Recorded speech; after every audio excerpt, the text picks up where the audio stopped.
Hello viewers, let me introduce you to a great Russian writer, Alexander Pushkin, and his novel, The Captain's Daughter.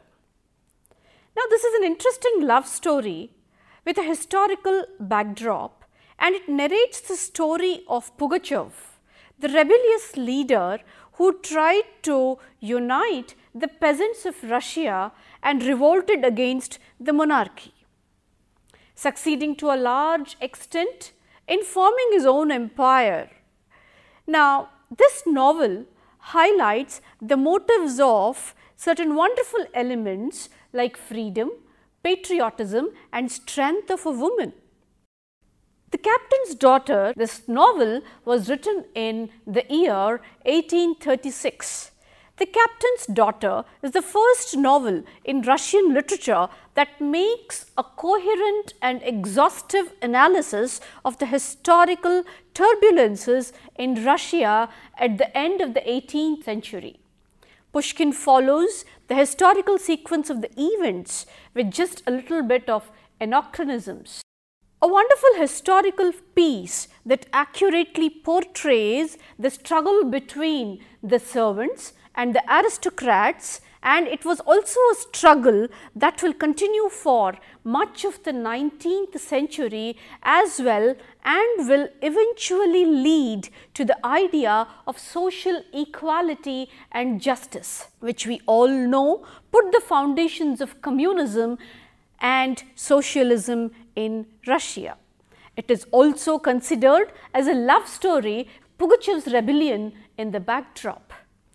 The Captain's Daughter, a historical fiction, Pushkin describes it as the famous revolt of Pugachev against serfdom and Tsarism. This is the time of evil and love, of deceit and honesty, of hatred and generosity. Look at the contrast. The circumstances of the war between the rebels and the soldiers of the king is portrayed through the eye of the young Pyotr Grinev. The Emperor Nicholas I took Pushkin into government service as a historian in the year 1831 and gave him access to archival collections except for a few sealed confidential ones. A year later, he sent Pushkin a set of the recently published complete collection of Russian laws and edicts, volume 20 of which contained the sentences meted out to the participants in the Pugachev rebellion of year 1773 or between the year 1773 and 1774. Pushkin, who had always been interested in rebellions and their causes, read through these sentences with fascination. Rebellions, the reasons, the different elements which impacted the society always caught the attention of Pushkin. What caught his eye, among other cases, was the trial of a noble man who had been captured by the rebels and eventually joined their ranks. The unusual story of a man fighting against his own class and interests struck him as a good subject for fictional psychological exploration. So, it was that from the summer of 1832, Pushkin started planning a historical novel about the rebellion, which was eventually to become The Captain's Daughter. What an interesting backdrop to name his novel as The Captain's Daughter. Let's see what is more in store for us. Now let's try to know Pushkin as an individual. Well, he was mainly a poet, that too a poet of love, is basically an amalgamation of various things. To understand Pushkin's life is like peeping into the kaleidoscope of Russian society of early years of 19th century. Russian literature has no meaning if Pushkin's name is not mentioned. Let's look into some more interesting aspects of Pushkin's life and his interesting career.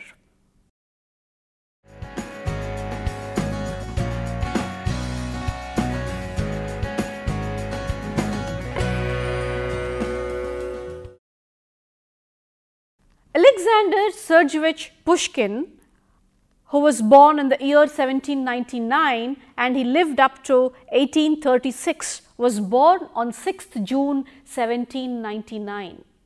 His father, Sergey Lovich, was an educated person. He used to write poems, had a good library containing Russian and French books.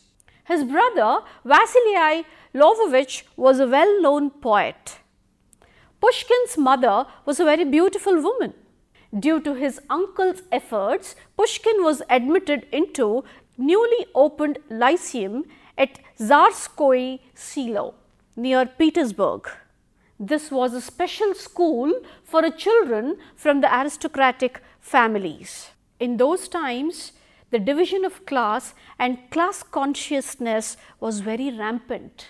He attended the lyceum from 1811 to 1817 and received the best education available in Russia at that time. He soon not only became the unofficial laureate of the lyceum, but found a wider audience and recognition. He was first published in the journal The Messenger of Europe, met the approval of Derzhavin, a great 18th century poet, at a public exam in the lyceum. The period in Tsarskoye Selo taught him a lot. It added to his experience. We can say that it laid the foundation for all his future works. That was the golden period in Pushkin's life which exposed him to the outside world. He learned to love in Tsarskoye Selo, observed how the peons and cooks cheat students, closely observed the family members of the royal family, their mannerisms, and came in contact with the Decembrists and studied the psyche of Russia during Napoleon's invasion. It was the microcosm of the whole world where he got to know different kinds of people and their psyche and their mannerisms.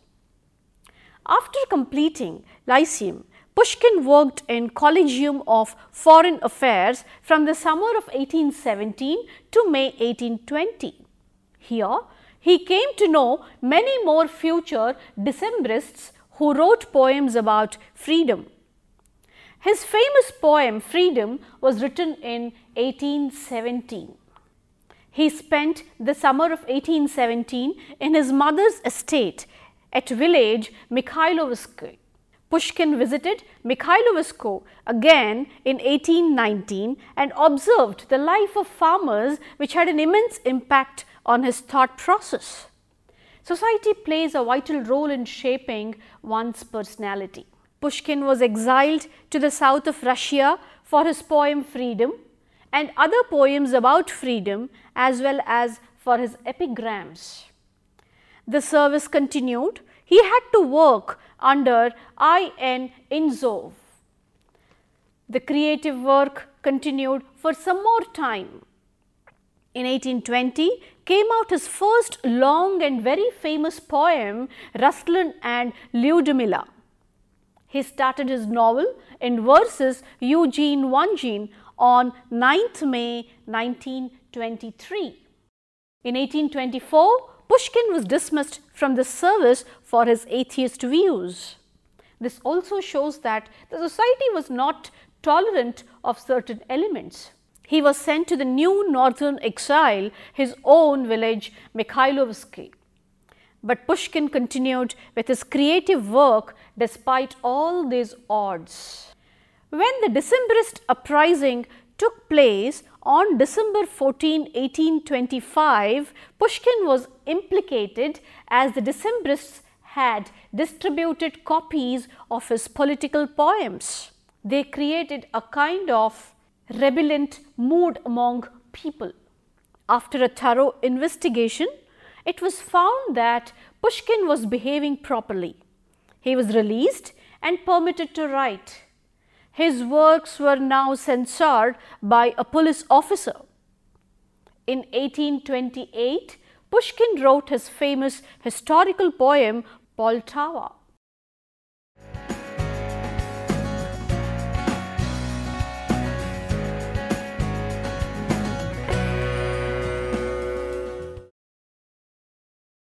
Pushkin's last days proved very miserable and fatal. Pushkin met Natalia Goncharova at a ball and proposed to her in 1830. She was known for her beauty and her admirers, including the Tsar himself. The scandals that surrounded her beauty disturbed Pushkin. One such scandal involved Athens. Pushkin had to call him for a duel in which he was severely injured and he died after 3 days.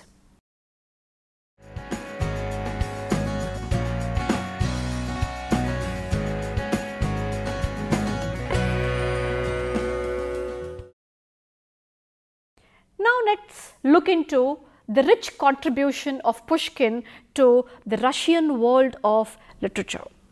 Any discussion about Russian literature cannot start without Pushkin. He was the founder of Russian literature and also the founder of modern Russian language. The major part of his lyrical poetry was written between 1820 and 1830. These 10 years were very creative in Pushkin's life. But some of his poetical masterpieces were composed in the last 7 years of his life when he was turning his attention to prose.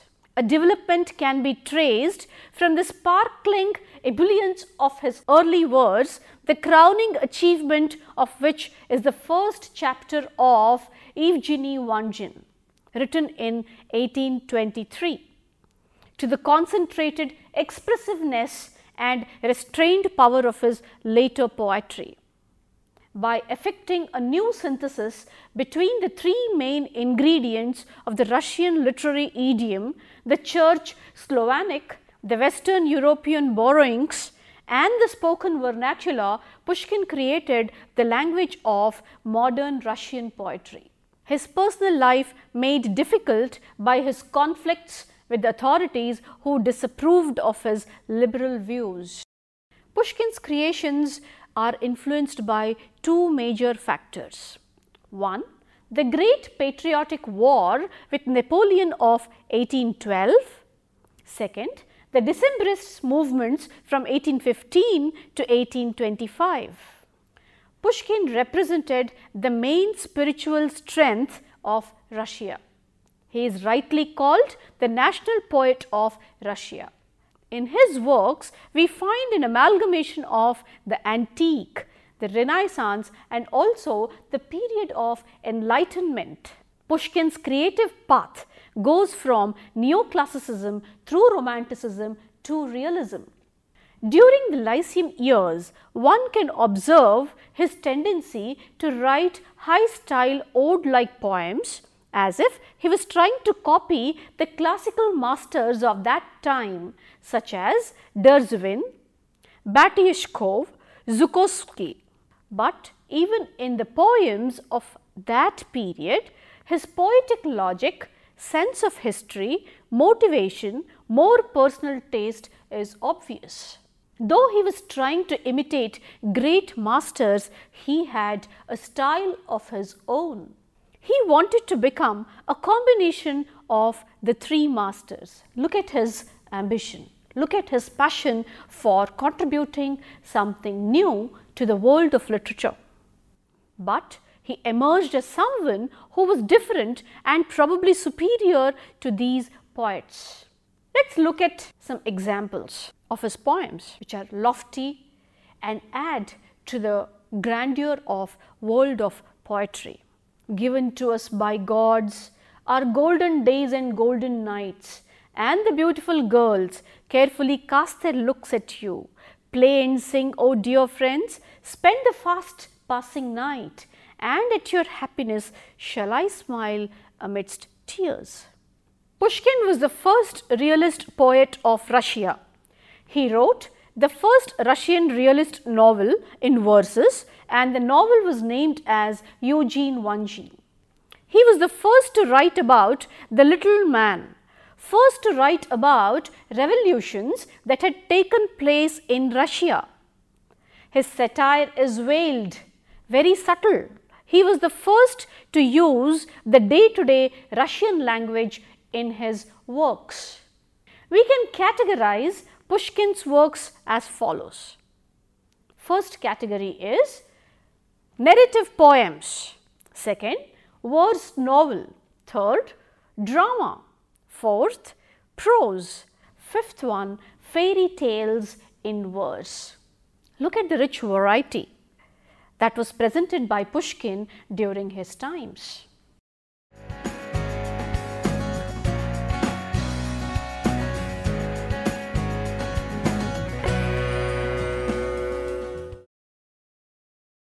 There are several interesting themes which also attract the reader's attention. Pushkin observed life from all segments of the society. It had a tremendous impact on his thought process and shaped his persona. The politics of the Russian society became a suitable canvas for him to express his ideas. He studied history and hence came to know the past of his country. He wrote about patriotism, about freedom, about nature, about love, about wars and revolutions, and about the little man, about the extra man, and he pointed out the tyranny of the rulers. He criticizes the whims of rulers. All this Pushkin wrote in serious as well as in satirical manner. His satire is veiled. It is difficult to point out where Pushkin is getting serious and where he is satirical. There is a thin line and a reader is expected to understand this maturity of Pushkin. Pushkin influenced Russian language to such an extent that he is considered as the father of modern Russian language. According to Vladimir Nabokov, Pushkin's idiom combined all the contemporaneous elements of Russian with all he had learned from Derzhavin, Zhukovsky, Batyoshkov, Karamzin and Kryolov.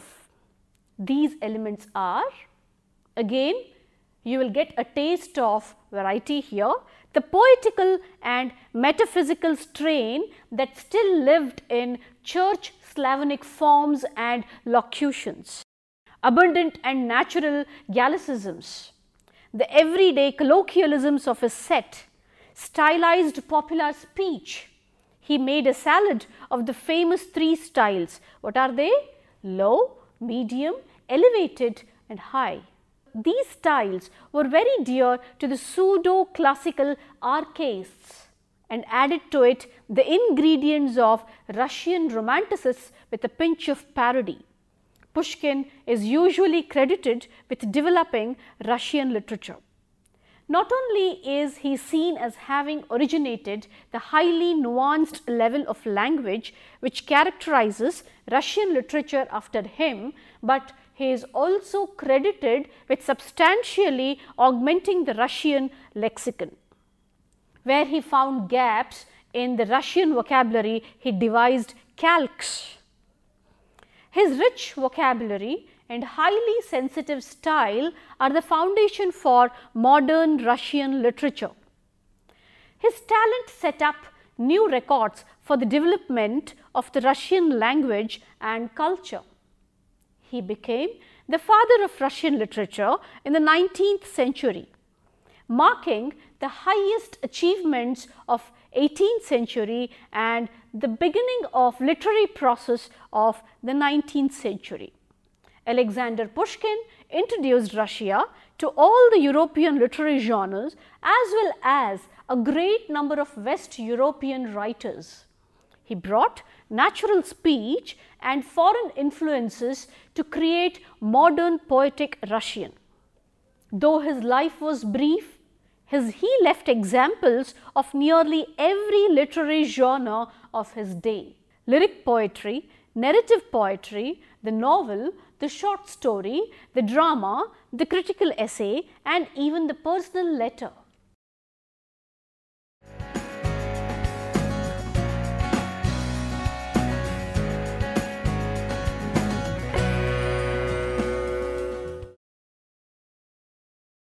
Now, let us look at the background of this great novel titled The Captain's Daughter. The Captain's Daughter was written by Pushkin in 1836. Pushkin was too agitated by the farmers' uprising, and while elaborating on this issue, he reached the roots of Pugachev's revolt.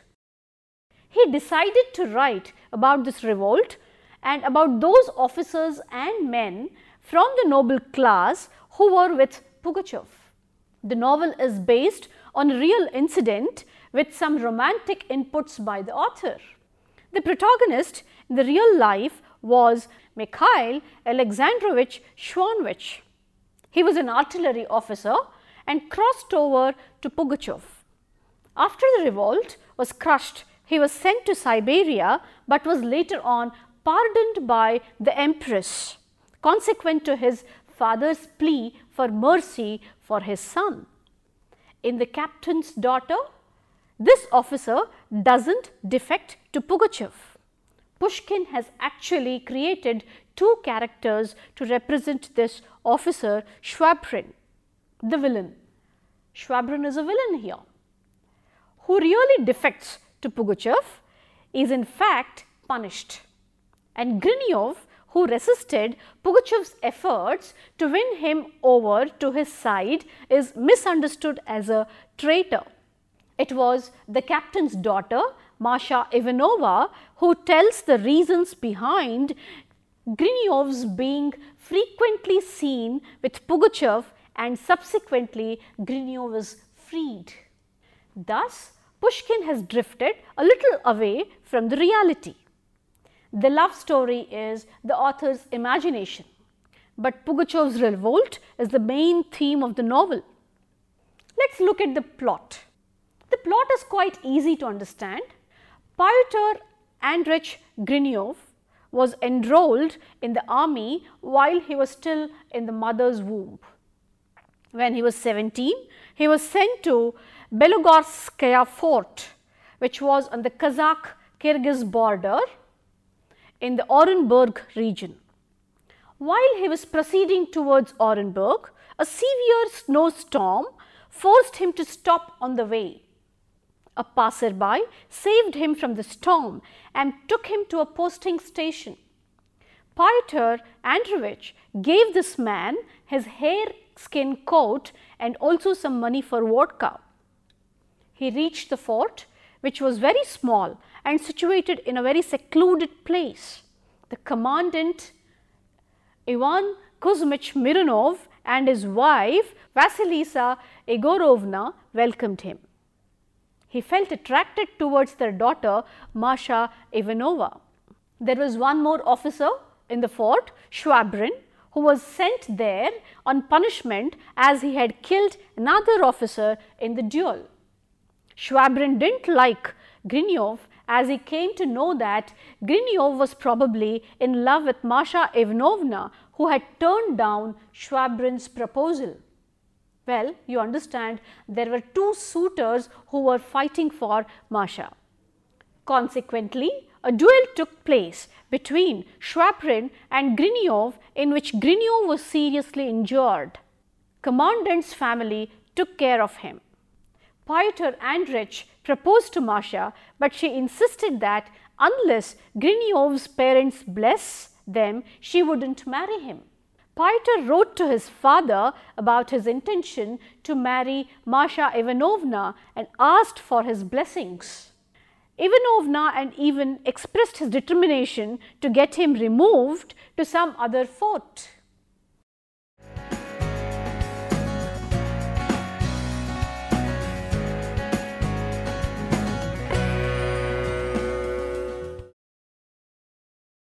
Grinev lost interest in life. He was depressed as his love life was not in shape. But then suddenly Pugachev's advent in the Belogorskaya fort made him aware of his responsibility towards the fort and towards the empress and towards his beloved Masha Ivanovna. Pugachev, who was getting stronger day by day, attacked the fort. The commandant and his officers were hanged. His wife was killed. Pyotr Andreyich too was placed on the cross, but his serf Savlich recollected that Pugachev was the same stranger who had helped Pyotr during the blizzard. He reminds Pugachev of the help that Grinev had given him when he was running for his life. The hareskin coat thus saved the life of Pyotr Andreyich. Schwabrin had crossed over to Pugachev's side and was made commandant of the Belogorskaya fort. Pugachev suggested that Grinev come over to his side and promised him a good rank in army, but Pyotr Andreyich clearly told him that he couldn't do so as he had pledged his commitment to the Empress. Pugachev was convinced of this argument and decided to help his benefactor. Grinev was allowed to go to the Orenburg fort. The fort was under siege of the Pugachev's army. Pyotr Andreyich received a letter from Masha that Schwabrin had imprisoned her in a room and was forcing her to marry him. She requested Pyotr Andreyich to save her from Schwabrin. With Pugachev's help, Pyotr Andreyich was able to rescue Masha Ivanovna. He did not get any assistance from the commandant of the Orenburg fort, who informed the authorities that Grinev was absconding from the fort and that he was seen accompanying Pugachev on a couple of occasions.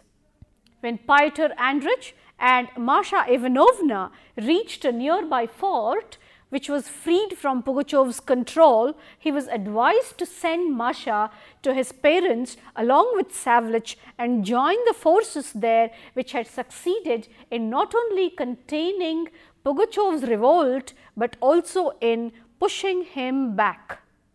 Pyotr Andreyich joined the army unit there after his village was freed from Pugachev's control.